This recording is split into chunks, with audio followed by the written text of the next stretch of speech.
Good morning, dear students. So any issue, I think most of the things I just introduced, let me do on a small things on a board, which is a requirement, mathematical part of this session.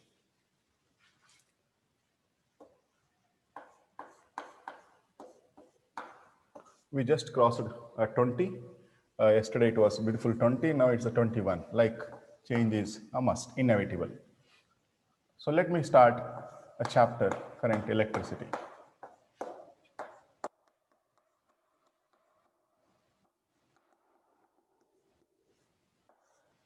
The third chapter. And I said, what is interesting is electric current.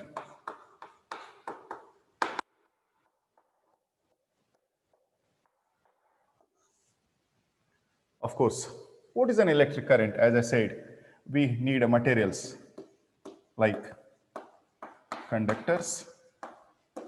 They have free electrons. And they move in a particular direction, flow in a particular direction.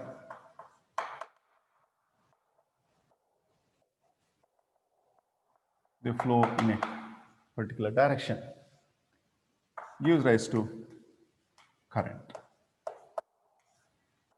Flow in a particular direction. So when these materials have free electrons, now what exactly is an important aspect, mathematically speaking? We said materials are of two types generally. One is a conductor, the other is a insulators. Like conductors, we have examples, copper wire, aluminum, you can have a gold, you can have silver, you have plenty of other elements. Now going back to the general statement, conductors, they are materials, they are made up of atoms. When atoms are available, atom is a neutral body. Take, you are going to remove an electron. Take an example of a copper wire. Copper wire is called a bulk material.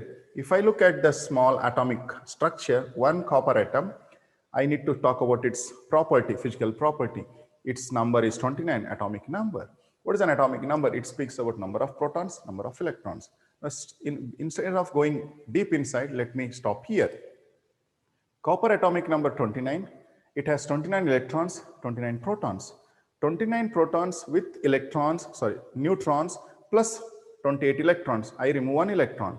When you remove one electron, it becomes ion, copper ion. What is copper ion? It is called positive copper ion. So it has protons inside the nucleus, it has neutrons with it, plus electrons. How many electrons? 28 electrons. 28 electrons outside, whereas inside the nucleus there are protons and neutrons. It is called copper ion. It's being bulky. The wire is made up of only atoms, and it's being heavy. It sits at one place. The electron can freely move inside the bulk material. This is called one picture. When these electrons are randomly moving because of temperature, in a given time interval, in this direction, think it is in positive x direction. The number of electrons which are moving in x direction equal to number of electrons moving in a negative x direction. Hence, the net motion of a charge, free charge, the electrons is zero. I repeat what I said. You have a copper wire. Each atom contributes one electron. So in a given small element, I said 10 raised to 22, 10 raised to 23 atoms means 10 raised to 22, 10 raised to 23 free electrons.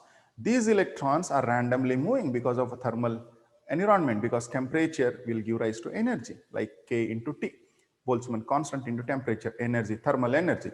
Because of temperature, they start moving. It is called thermal motion of electrons. When they are randomly moving in the bulk material, what is randomly? Take a particular direction. So for a given time interval, in one given time interval, if think it's a plus x direction. If electrons are moving in plus x direction, think some 10 electrons are moving in a given time interval, 10 electrons in a plus x direction. At the same instant, if you cross-check the area of cross-section, so 10 electrons from the opposite direction, they are moving in a minus x direction. If 10 electrons are moving in plus x, 10 are moving in a minus x direction. Hence, the net flow of charge in a given interval of time in that particular point or area is a zero because of thermal motion. When I subject that material to an electric field,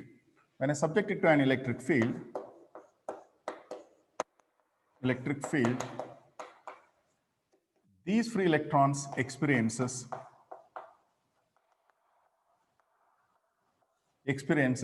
a force, and tend to move in a particular direction.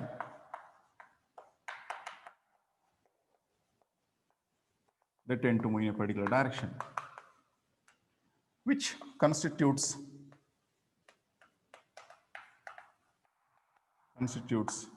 a current. This is an idea. When you subject it to an external electric field with a positive plate, negative plate, I will have a diagram. These electrons are made to move in a particular direction. So this is called, you measure the motion of electrons in a particular direction. That is called a current.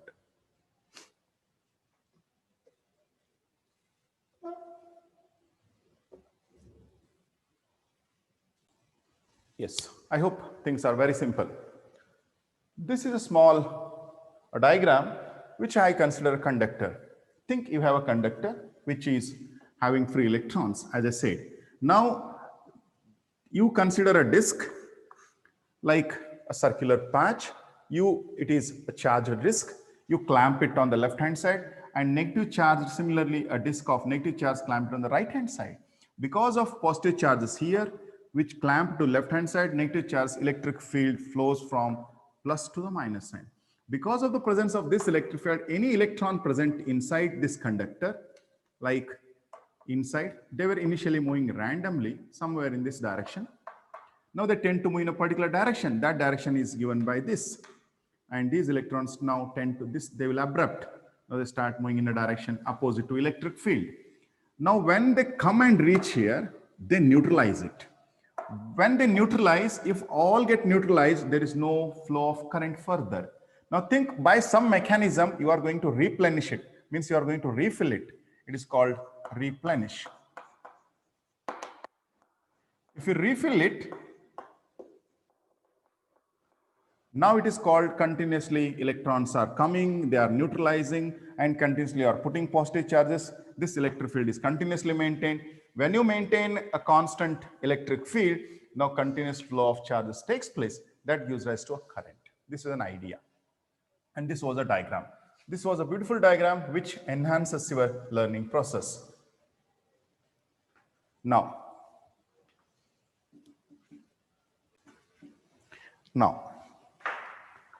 if I think some charge is moving in a positive direction, some charge is moving in a negative direction, let me cross check.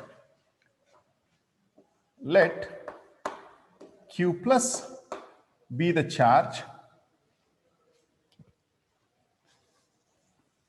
Let Q plus positive charge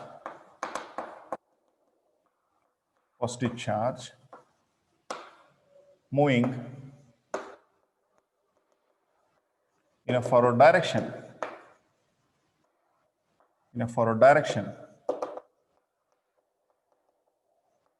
And similarly, if Q minus negative charge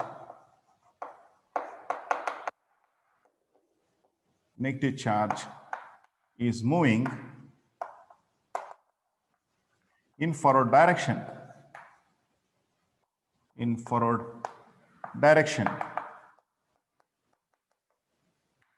What I mean to say, let Q plus be the amount of positive charge which is moving in a forward direction. Forward means you call it as plus x direction.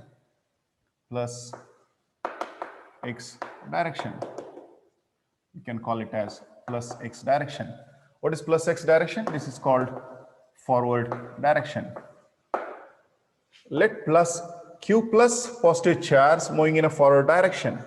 Similarly, let Q minus be the amount of charge which is also moving. Q minus is the amount of negative charge which is also moving in a forward direction. Now the net charge, I repeat, the net charge that is Q is equivalent to Q plus minus Q minus. This is called net charge. Let Q equal to Q plus minus Q minus be the net charge that will be moving in forward direction.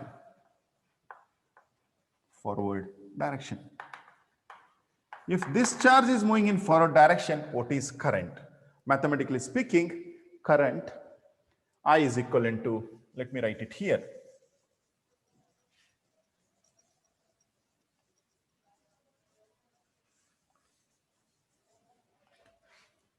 Forward direction. Now I can say current is equivalent to I, which is equivalent to Q by T. This Q is called a net charge. T is for the time interval. Let I be the current, which is a ratio, means charge to time interval. A ratio of means charges are moving in a forward direction in a given time interval. That is called charge to time is called a current. Now, instead of making it more meaningful, let delta Q be the charge, be net charge in a time interval delta T. In a time interval delta T. What is delta Q? Let delta Q be the net charge in a time. Delta Q may be here, Q I have written, Q equal to Q plus minus Q minus. It may be positive, or it may be negative. Let delta Q be the net charge in time interval delta T, then I can easily write what is the next mathematics. Then I can write then current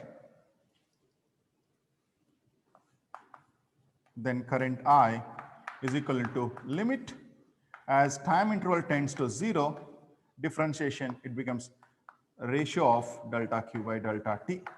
This is the mathematical language. So this is called equation 2. What is current?